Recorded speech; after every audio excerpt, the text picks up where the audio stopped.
Life from the Word, a study of the Holy Scriptures through Reformed and New Covenant Biblical Theology perspective. May this help you in your Christian life.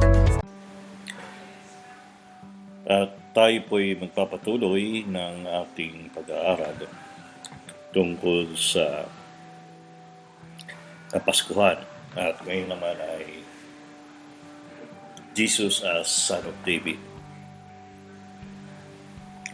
Si David ay isang pastol na palaging nakatoka doon sa labas upang mag-alaga ng mga tupa. Ngunit siya ay pinili ng Diyos upang maging hari ng Israel. Isang posisyon na hindi niya hinanap, inambisyon, ngunit ito ay binigay sa kanya dahil ang kanyang puso ay devoted to God. So pag-aaralan natin siya, mas lalo ang kanyang kahariang ipinamana sa kanya ng Diyos. Noong mga World War II, ay naging presidente si Franklin Delano Roosevelt. Siya ay pinanganak ng 1882, ngunit noong 1921 ay nagkaroon siya ng polio at unti-unti itong kumakalat na paralysis from his waist pababa. Sabi ay hindi ito polio lamang kundi ibang sakit na misdiagnose. However, sa 1932, siya ay nahirang na 32nd President of the United States. At 1933 ay siya ay inaugurated na Pangulo. Ngunit itong time niya, dahil sa mga nangyayari sa Europe, ay nagkaroon ng Great Depression at nagkaroon ng maraming bank holiday kung saan ang mga bangko ay nagkasaraduhan. So siya ay naging Pangulo during the Great Depression at sa pamamagitan niya ay tinawag yung kanyang programa ng New Deal upang labanan iyon. So 1936 ay re-elected siya sa second term. Tapos nang pumapasok na ang buong daigdig sa Second World War, 1939, pumasok ang Germany sa Poland, then eventually Belgium, Luxembourg at Pransya. Siya ay na-re-elect for the third term noong 1940.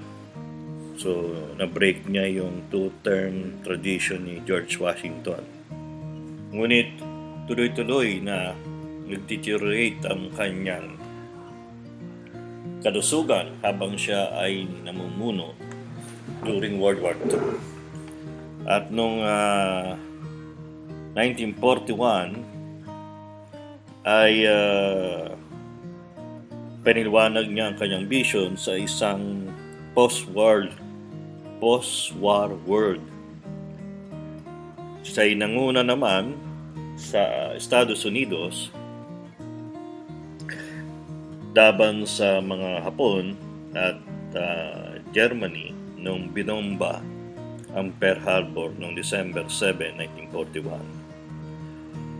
Noong 1944 ay elected fourth term siya, ngunit hindi niya natapos ito at siya ay pinalitan ni Harry S. Truman. Hindi niya nakita ang pagkatapos ng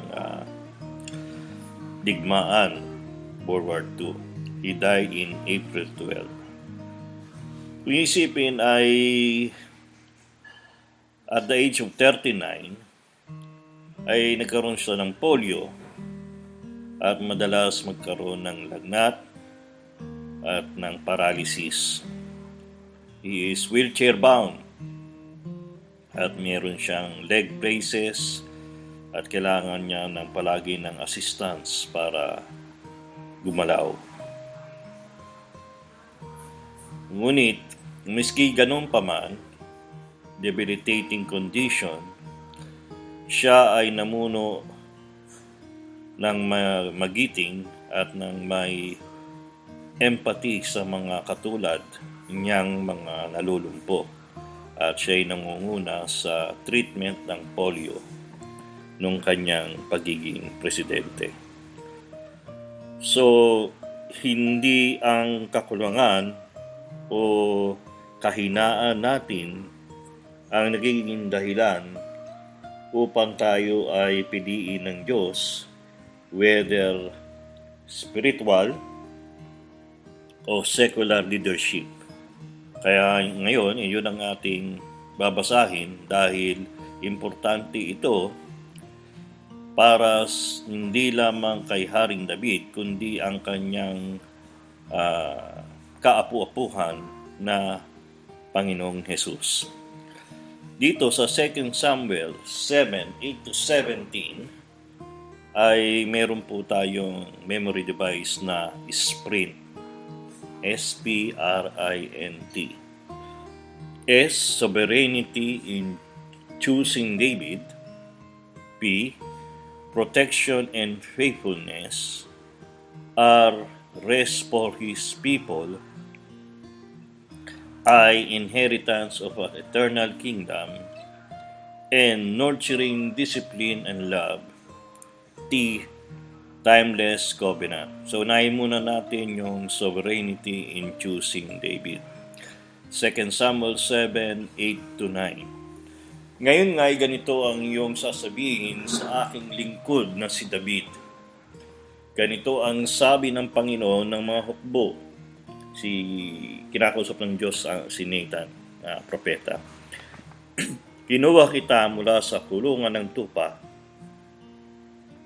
sa pagsunod sa tupa upang ikaw ay maging pinuno ng aking bayang Israel.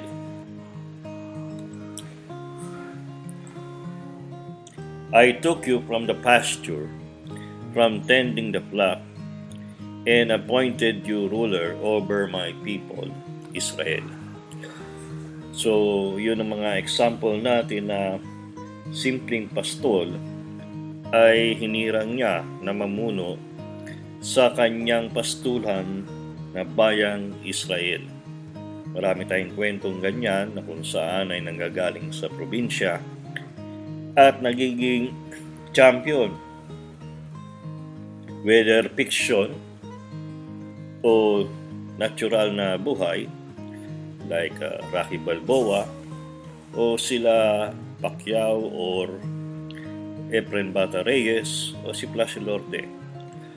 Ang Diyos ang nakita sa atin na minsan ay hindi natin nakikita. At siya rin ang nagbibigay ng kadakasan at ability upang tuparin natin ang plano niya sa ating buhay. Ngayon ay second point, which is protection and faithfulness. 2 Samuel 7:9. Ako'y naging kasama mo saan ka man pumunta, at aking inihiwalay ang lahat ng iyong mga kaaway sa harap mo.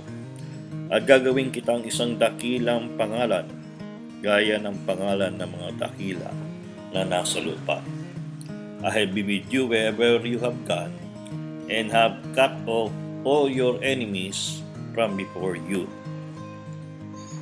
Tayo, nung nag-aaral pa ng bisikleta, tayo ay tinatabihan ng ating mga magulang upang matuto.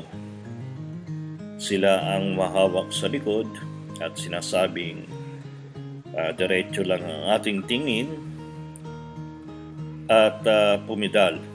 Minsan tayo ay bumabagsak pero andun sila upang tayo ay itayo muli. Ganyan ang proteksyon ng Diyos sa atin, ganun ang kanyang proteksyon kay David. Siya ay tumitingin sa atin, nauuna, iniisip ang ating kabutihan, ang ating pag-mature sa pananampalataya. Next is R, rest for His people. Verse 10 and 11. Pipili ako ng isang lugar para sa aking bayang Israel, at aking itatatag sila upang sila'y manirahan sa kani-kanilang sariling lugar. At huwag na gambalain pa. Hindi na sila pahirapan pa ng mga taong malulupit na gaya ng una. Mula sa araw na ako'y humirang ng mahukom sa aking bayang Israel, at bibigyan kita ng kapahingahan sa lahat ng iyong mga kaaway. Bukod sa rito, ay sinasabi sa iyo ng Panginoon na igagawa ka ng Panginoon ng isang bahay. I will provide a place for my people Israel. I will plant them so that they can have a home of their own. Alam natin pag tayo ay nagbabiyahe ng malayo, ito tayong Baguio, Ilocos Region, o kaya tayo ay nag-abroad, Japan, Korea, Singapore. Pagkatapos nito ay naghahanap tayo ng panahon na makabalik na sa ating tahanan. Ang mahabang lakbayin, dahil sa bahay lamang nagkakaroon tayo ng comfort and real peace. At alam natin na doon tayo talaga nakatira. That is the place we really belong. God desires for all of us rest and security, either physically or spiritually. Sa gitna ng kaguluhan, ang ating tahanan ay sa gitna ng Diyos nating Ama na nasa langit. Susunod po ay inheritance of eternal kingdom. Verse 12:13. Kapag ang inyong mga araw ay naganap na, at ikaw ay matutulog na kasama ng iyong mga ninuno, aking ibabangon ang iyong binhi pagkatapos mo, na magmumula sa iyong katawan, at aking itatatag ang kanyang kaharian. Siya'y magtatayo ng bahay para sa aking pangalan, at aking itatatag ang trono ng kanyang kaharian magpa-kailanman. I will raise up your offspring to succeed you, and I will establish His kingdom. Noong World War I, tatlong bansa, at least major na countries ang naglaban-laban. England, Germany, at saka Russia. Kasama rin doon ang Turkey, France, Italy. Ngunit ang nakakapagtaka dito sa tatlong bansang ito, England, Germany, Russia, na ang kanilang mga hari ay either magpipinsan o mayroong koneksyon sila sa isa't isa. They are all related to the house of Saxe-Coburg and Gotha. Yun ay German house. Si King George V, na grandson of Queen Victoria and Prince Albert, ay nanggagaling sa house of Saxe-Coburg and Gotha. Ngunit dahil meron ng anti-German sentiment sa England, pinalitan nila ang kanilang pangalan, naging House of Windsor. Kung saan nanggaling si Elizabeth II, si King Charles ngayon. Sa Germany naman, si Kaiser Wilhelm II was a member of the House of Hohenzollern. Ngunit ang kanyang nanay, Empress Augusta Victoria, ay nanggagaling din sa House of Saxe-Coburg and Gotha. So meron silang relation sa British royal family. Problema, nung sila ay natalo, pinilitan ng Weimar Republic, eventually ay pinalitan sila ni Hitler in 1939. Ang Russia naman, ang namumuro ay si Tsar Nicholas II, member of the House of Romanov. Ang kanyang asawa, Empress Alexandria, member of House Hesse, ay branch ng House of Saxe-Coburg and Gotha. So may connection din sila sa house ng royalty ng England and Germany. Dahil sa World War I, nagkaroon ng revolusyon na pinangunahan ni Lenin and Trotsky, and eventually pinilitan sila ni Stalin. So the first two houses, royalty, Germany and Russia, ay napalitan ng mga diktador. So ang problema nila, dahil sila nag-aaway, pamilya nila, ay walang pagpapatuloy ang kanilang kaharian. Their kingdom is not established forever because of their pride, because of their corruption, because of their thought privilege, ay isinantabi nila ang kanilang magkakamag-anak at dinamay ang milyong-milyong sundalo at mga mamamayan ng kanilang bansa. Susundin natin ay ang nurturing and discipline and love. Nasa memory device pa rin tayo ng sprint, pang-5. 2 Samuel 7:14-15. Ako'y magiging kanyang ama at siya'y magiging aking anak. Kapag siya'y gumawa ng kasamaan, parurusahan ko siya ng pamamalo ng mga tao at ng panghampas ng mga anak ng mga tao. Ngunit hindi ko aalisin sa kanya ang aking tapat na pag-ibig, gaya ng aking pagkaalis nito kay Saul, na aking inalis sa harap mo. When he does wrong, I will punish him, but my love will never be taken away from him. Tayo ay minsan namamalo ng ating anak, ngunit ito'y dahil mahal natin. Pagdidisiplinang ng maayos at hindi mabigat ang kamay ay upang sila ay mabuhay ng may disiplina sa sarili. Nakokontrol nila ang kanilang damdamin at handa nilang gamitin ito ng maayos sa kanilang buhay. Si Dr. Benjamin Spock, author ng The Common Sense Book of Baby and Child Care, ay may isang kwento kung saan mayroong nanay na lumapit sa kanya kung paano niya aalagaan ang kanyang anak. Gusto niyang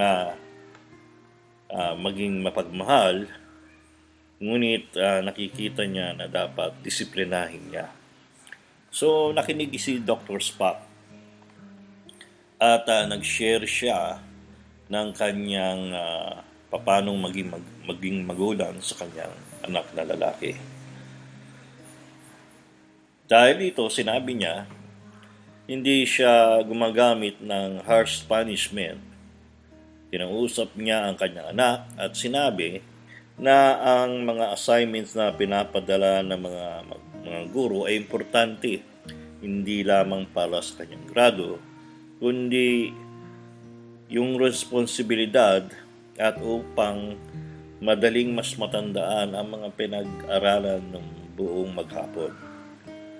Sinabi niya sa kanyang anak na dahil nagkulang siya, ay pag dulo ng linggo, weekends, ay mag-extra work siya sa assignments.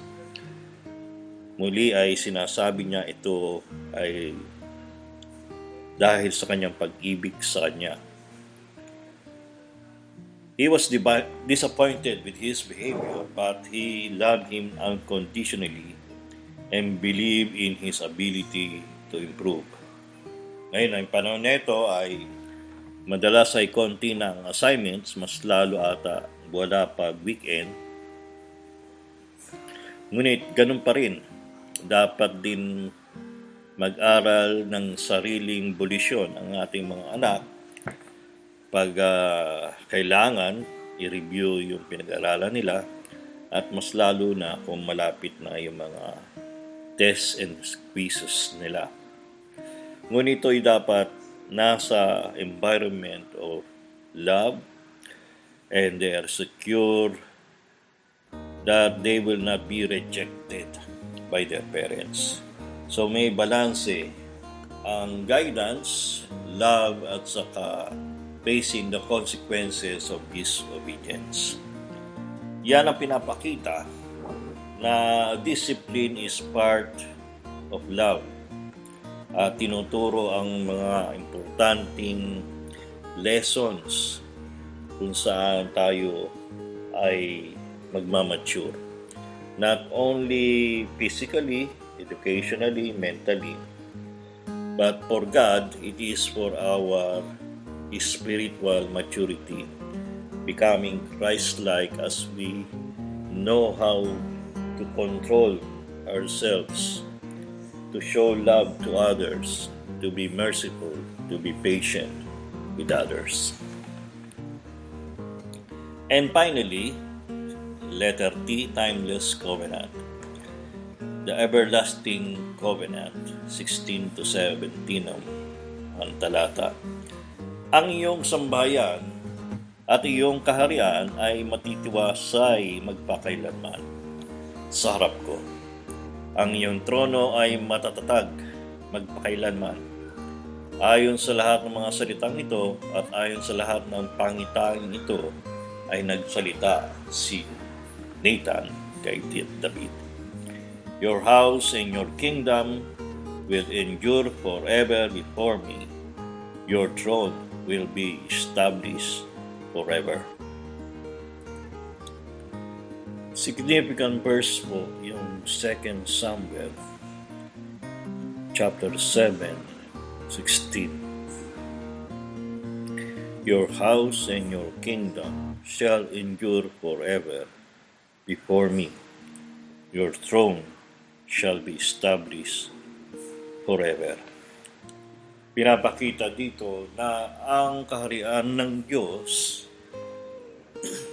na base sa tipan ng Diyos sa Israel ay unconditional dahil ang kaharian na ito ay magpapatuloy sa salin-lahi ni David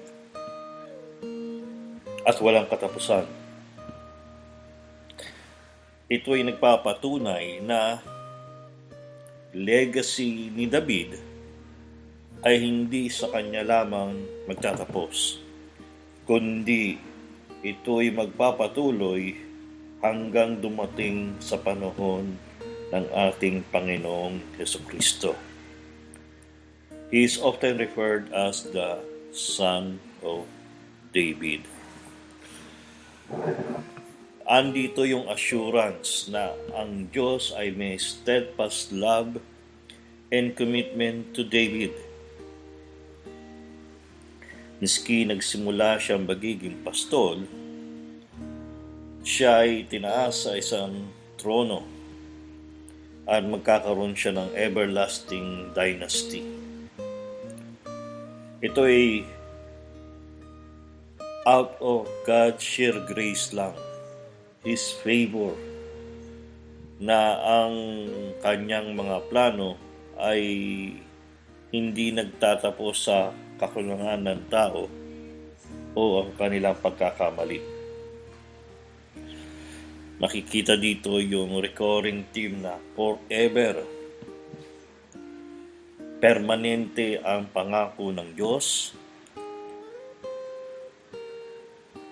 Nagbibigay ng pag-asa at katatagan sa mga nakakadinig nito, lalo sa bayan ng Israel.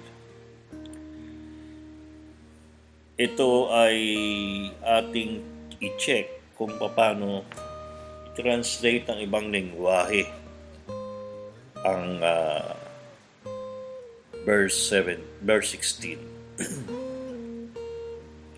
Sa English Standard Version ay makikita yung shall be made sure, it shall be established. So, ibig sabihin may strong sense of assurance and permanence. Maging sa French version, affermis, made firm, ay ganun din ang konsepto. At yung devant moi, before me, ay consistent sa Hebrew dahil ito'y ginagawa sa harapan ng Diyos mismo. Siya ang guarantee ng pangako. Sa Spanish, serán afirmados para siempre delante de mí. Ganon din ang emphasis. Affirm, idea ng isang strong foundation, and delante de mí, before me, ay ibig sabihin siya ang may oversight sa kanyang pangako. In German, yung word na bestehen leben o remain standing ay yung durability. Ibig sabihin, hindi lang itinatag, ito'y nananatiling nakatayo. Stand firm. At sa Tagalog, ito ang sinabi, ay magiging matatag magpakailanman sa aking paningin. So, ganun din yung concept.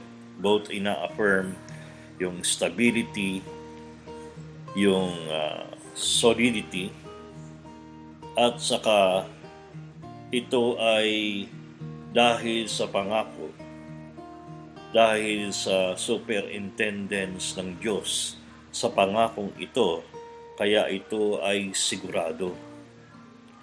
So, yun ang ine-emphasize ng verse 16. At yun ang dapat nating tandaan kung iisipin natin na ang pangako kay Haring David ay nangyayari sa pagiging hari ng ating Panginoong Jesucristo. Madaming monumento sa daigdig na masasabing matatag. Matatag na tinayo at nagtatagal. Isa dyan ay yung Great Wall of China. Sinimula ng 7th century BC, pinagpatuloy noong 13th o 14th century ng Ming Dynasty dahil naniniwala sila na ang defensive wall na ito ay nagninigurado na protektado ang kanilang kaharian at ang kanilang mga mamamayan. The wall stretches 13,000 miles at ang maraming manggagawa at sundalo ang nagpakahirap at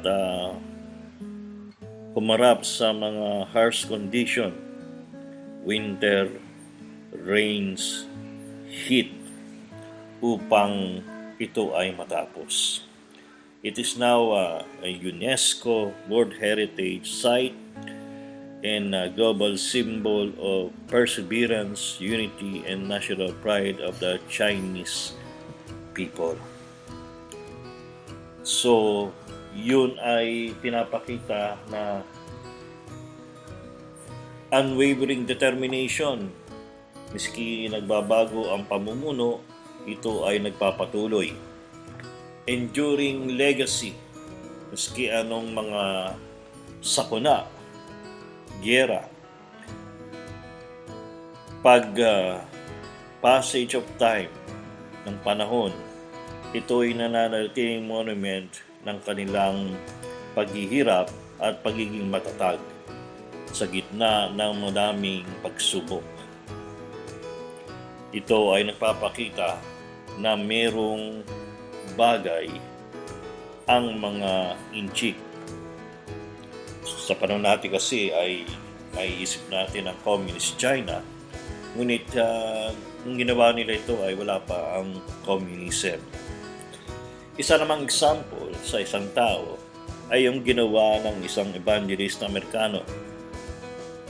Born November 7, 1918 sa North Carolina, si Billy Graham ay naging prominenteng evangelist.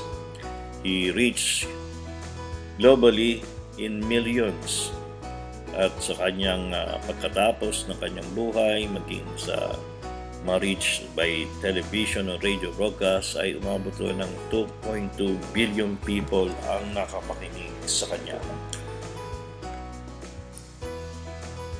Siya ay may abilidad upang maintindihan ng iba't ibang klaseng tao upang ang ebanghelyo ng kaligtasan ni Jesus ay madinig, maunawaan at sila ay tanggapin ang kaligtasang binibigay niya.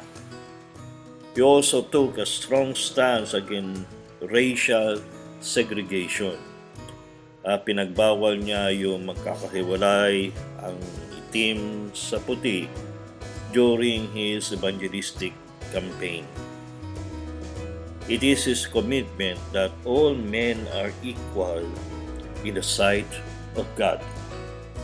Kaya nga yung mga sumusunod na mga presidente mula kay Harry S. Truman hanggang kay Barack Obama ay nagtatanong siya for his counsel and wisdom. At maaari siyang pumunta upang magbigay ng kanyang opinion sa mga nangyayaring bagay.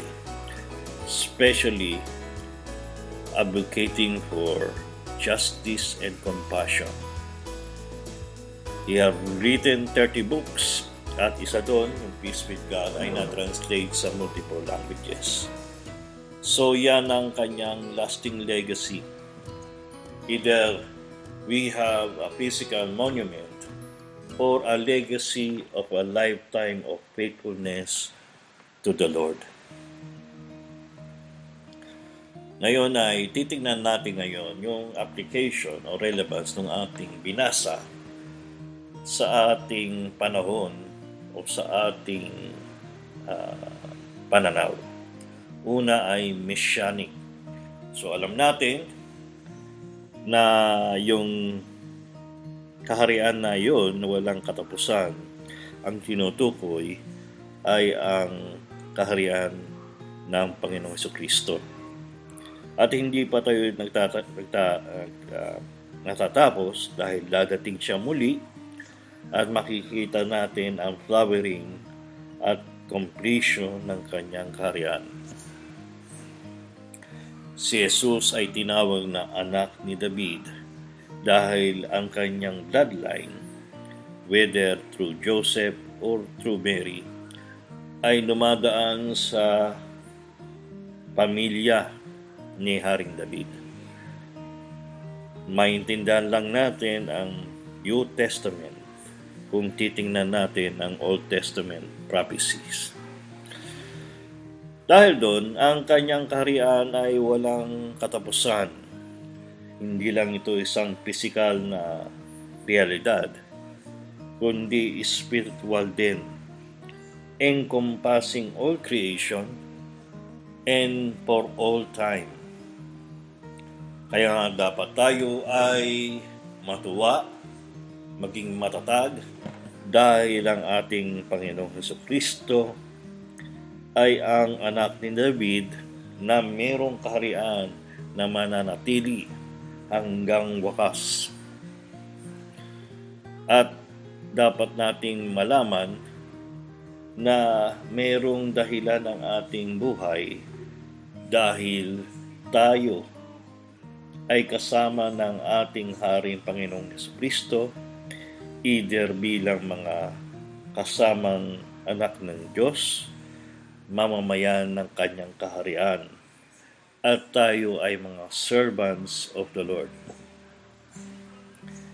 In a legal perspective, ibig sabihin na ang tipanan ng Diyos ang isa sa mga naguhulma ng kasaysayan maski sa ating panahon at sa darating pang panahon.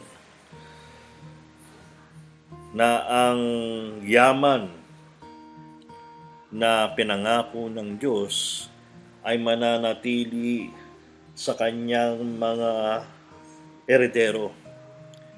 Dahil tayo ay na kay Kristo, eredero tayo in both legal and spiritual sense to the glory of His kingdom. Andun din yung pangyayari na maaaring may magkamali o magkasala sa kanyang mga apo-apuhan, mga anak. They will be accountable and will be disciplined by the Lord God. Ngunit, hindi matatapos ang kanyang sambahayan sa kaharian na ito. So, we must remember na hindi porke tayo dinidisiplina ng Diyos o isang bansa ay dinidisiplina ng Diyos, ay tapos na ang pagmamahal ng Diyos para sa kanila. It is His commitment that His love will endures forever to the lineage, bloodline of King David. At dahil doon, they will mature in history, sa kasaysayan, maging sila ay hatulan, paluin, ngunit hindi mawawala ang pangako ng Diyos kay Haring David. Kaya nga tayo, lalo tayo na mga nagkakaroon ng problema sa mental health, dapat nating na